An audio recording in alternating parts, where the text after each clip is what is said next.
Hey guys, Mr. Walker here again, recording once again from the home studio today. So, for this lesson, we're going to kind of continue on with what we've learned in the previous lessons, okay? So, we've been learning about area and perimeter and how multiplication relates in those and how we can use multiplication to help us find both the area and perimeter. And then in the previous lesson, we took a look at some like problem solving with area and perimeter, right? And how we can solve some riddle-like problems using what we know about area and perimeter and about multiplication to help us solve those problems. So today we're going to continue on with that and do some more problem solving. And we're actually going to go right to the problem set and work on some example problems together, and then you guys are going to do some of them on your own, and then we're going to we're going to see how we did. So what you're going to need for this is something to write on, something to write with, and you're actually going to need these sample problems from the lesson of the problem set. So if you have those, you can download them, get them out, have them with you, and we're going to go through the examples together, and then you're going to be turning all of this in eventually. Um, so make sure you have yours out, and when you do, press OK, and we'll get going.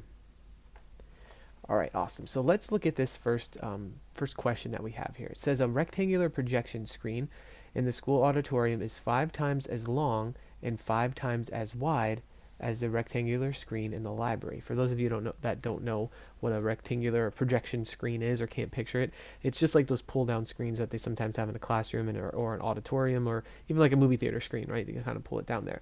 So we have two of them, and one of them in auditorium is 5 times as long and 5 times as wide as the one in the library. So the one in the auditorium is definitely bigger than the one in the library. It's giving us the dimensions here. The screen in the library is 4 feet long with a perimeter of 14 feet. What is the perimeter of the screen in the auditorium? So we have some information to go off of, but we don't have like a complete picture, so we're going to have to figure out the other portions to this. So I'm going to start by going into the problem and just like kind of looking for that vital information, right? What is this problem really asking for us to do?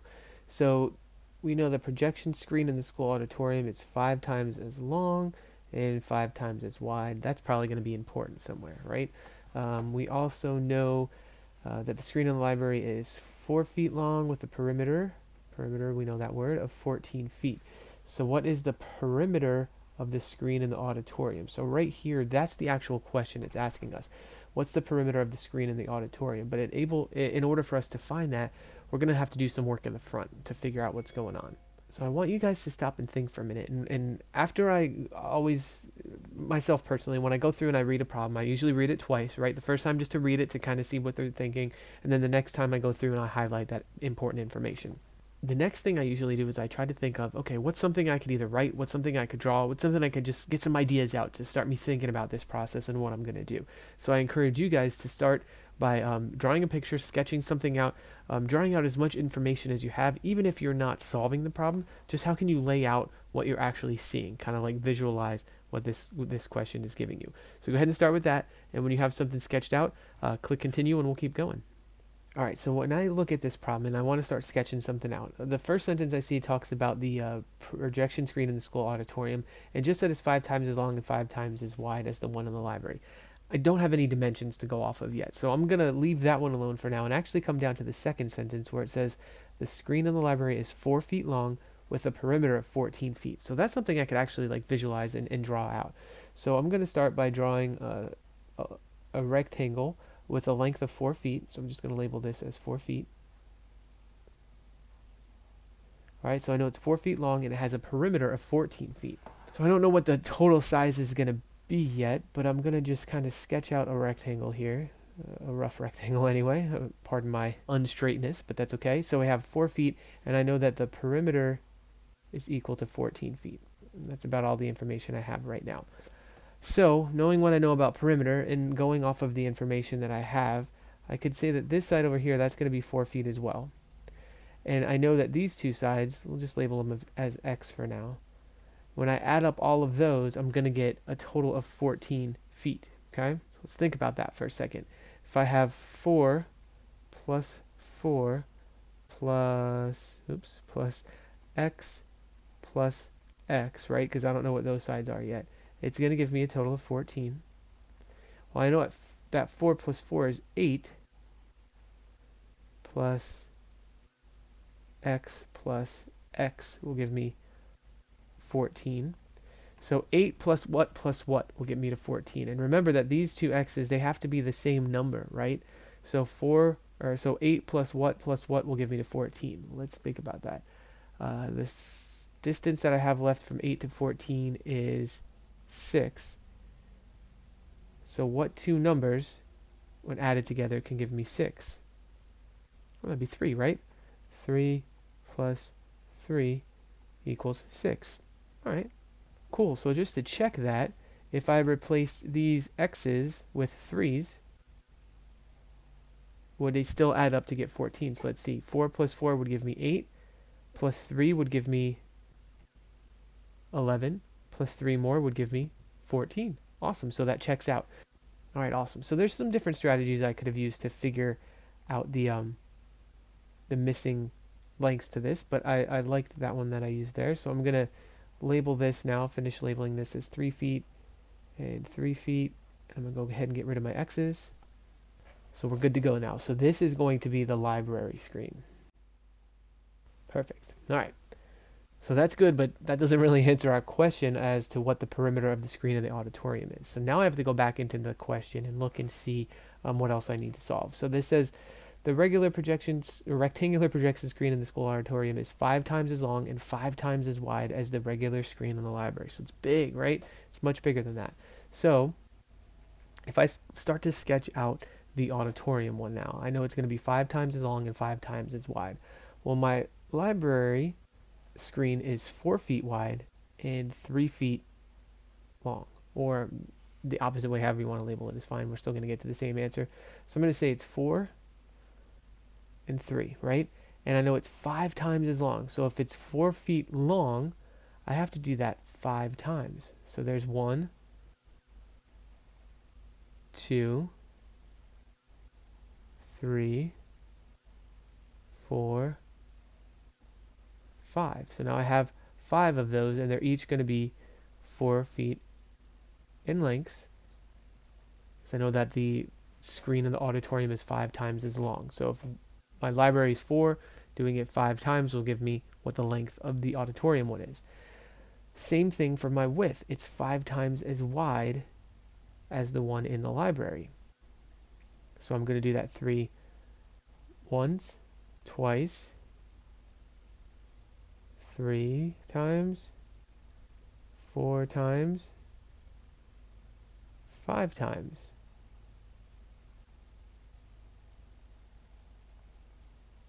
So now that I have that sketched out, and I can kind of square this off in a really rough way, but now that I have that drawn out, now I can start to find not only the length and width of the auditorium projection screen, but also the perimeter, which is what it's asking us directly, right? So let's see, if I added up all of these 3's, 3 times 5 would give me 15. So I know that the width of it is going to be 15. And if I do the length, that's 4 times 5, which is 20. Cool. So now to find the perimeter, I have to do length plus width plus length plus width. So I'm going to end up with 20 plus 15 plus 20 plus 15. Whew. And that's going to give me my perimeter. It's going to be a big number, right? All right, so let's see. I'm going to do my 20s first. 20 and 20 is 40. Plus, what's 15 and 15 is 30. So 40 plus 30 is going to be 70. So my perimeter of the screen in the auditorium is going to be 70. 70 what? Let's see, let me label this correctly here. Perimeter equals 70 feet. Whew. Man, that's exhausting. That's a lot of steps there, but it's fun. It's kind of cool to be able to not only to draw, to sketch things out, but to kind of like stretch our thinking and do some like riddle problem solving kind of stuff. So we were able to find the perimeter of the screen in the auditorium. We had to do some work to get there. We had to take like 3 or 4 steps just in order to find that answer, but we were able to get there, right? That's cool stuff. All right, so hopefully you had something similar. Make sure that you're sketching along and that you've drawn this along with me. And then we're going to do one more example. So if you need a stretch break, if you need to give your hand a rest after that, all that drawn, you could do that. And then we're going to come back and try one more together, okay? All right, so here's our next problem for today. This one says the width of David's rectangular tent is 5 feet. The length is twice the width. David's rectangular air mattress measures 3 feet by 6 feet. If David puts the air mattress in the tent, how many square feet of floor space will be available for the... sorry, fell asleep there for a second. Holy cow, this problem is long, right? And there's a lot of steps going on there. So let's break it down step by step because I know we can do this. It seems intimidating. It seems like there's a lot going on, but I promise we can figure this out because we're geniuses, right? And we're not going to let some Riddler trip us up here. So first thing I'm going to do, I'm going to go back into that problem. I'm going to pick out some important information, or at least information I think is going to be important, and then I'm going to see what the actual question is, right? So looking in here, it says the width of David's rectangular tent is 5 feet. So he's got a tent and it's 5 feet wide. The length is twice the width. Twice the width. So that's going to be important. We don't know what the length is, but we know that it's twice the width. So we can figure that out, right? His rectangular air mattress that he has is 3 feet by 6 feet. Okay? If he puts the air mattress in the tent, how many square feet of floor space will be available for the rest of his things? So what is it actually asking us? How many space, or how much space will be available? But what do they want to show that space in? I don't really know. Except that it says square feet. So I know when we find perimeter, it's just whatever the measurement is, right? We add them up. But when we find area, that's when we have to square it, right? We had learned that in a previous lesson. So I know here, instead of perimeter, they're really asking us about area because they're talking about square feet. So I'm going to be having to do some work with area here. So let's take a minute. I want you guys to think. I'm going to think too. How would you start like sketching this out? How can we visually represent what this problem is asking us? So take a minute. What can you draw? What can you come up with? What information do we have that we can start to sketch out here and get something going? So you take a second and draw. I'm going to draw some stuff and then we'll come back and share. Okay? All right. So here's what I was able to sketch out with based on the information we have. We have the width of David's rectangular tent is 5 feet. So I started with like a rectangle here, and I drew a width of 5 feet, okay? And then it says the length is twice the width. So what I did was I drew one width of 5, and then another width of 5. I multiplied by 2, right? I did it 2 times.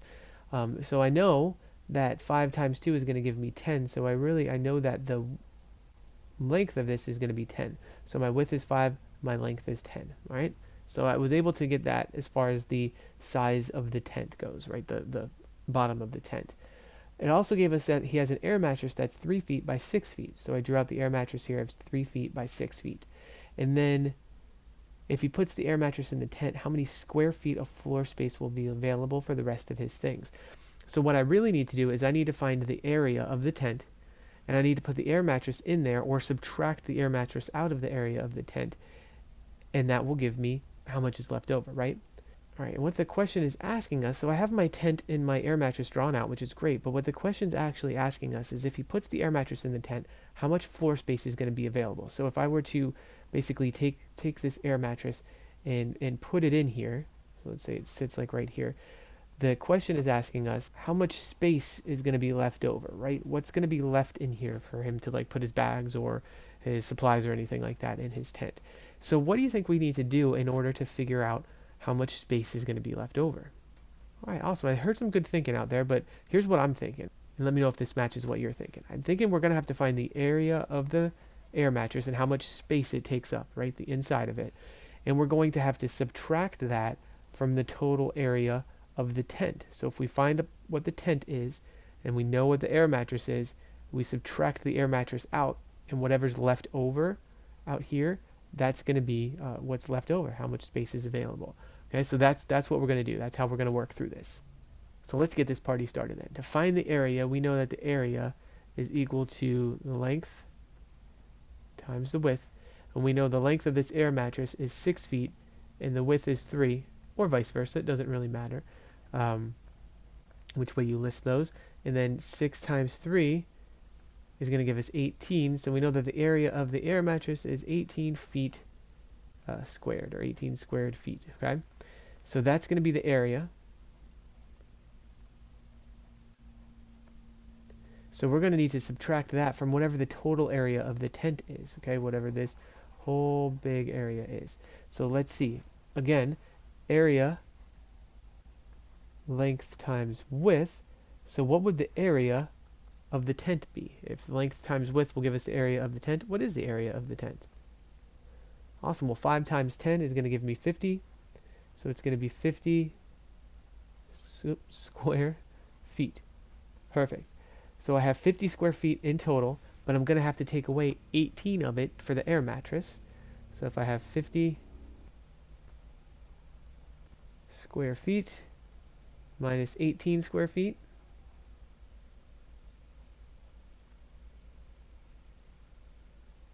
that's going to leave me with 32 square feet. Awesome. So that is going to be what's left over. So I'm actually going to label this a little better to say 32 square feet left over for David's things. Perfect. A lot of steps in that one, but we were able to get there, right? All right, we just had to think about it. We had to break it down. Not all of these problems are you going to be able to look at and go, got it, okay? I can't even do that, and I'm a genius, right? It takes some time to go through it, to really break it down, draw it out. Don't be afraid to draw pictures. So many times I see you guys do work, and you do it all in your head, which is great if you can do that, but don't be afraid to write it down. I love to see the thinking behind it because sometimes in the stuff you guys turn in, I go, oh man, I didn't even think of doing it that way, and it's a really great, awesome way to solve things. So don't be afraid to write it down, draw it out, leave that work behind. You don't have to do it all in your head, okay? I know you guys are super smart, but show us what you're doing because sometimes I learn something, okay? So hopefully this makes sense. If you guys have any questions, comments, or concerns, please reach out and let me know. You're going to try the last couple of these on your own, or with help from your learning guide or whatever you need. If you need additional help, reach out to me, reach out to your teacher, reach out to whoever it is, let us know. And I thank you guys so much for watching and for paying attention and for all the hard work you do. And I look forward to talking with you soon. All right, thanks.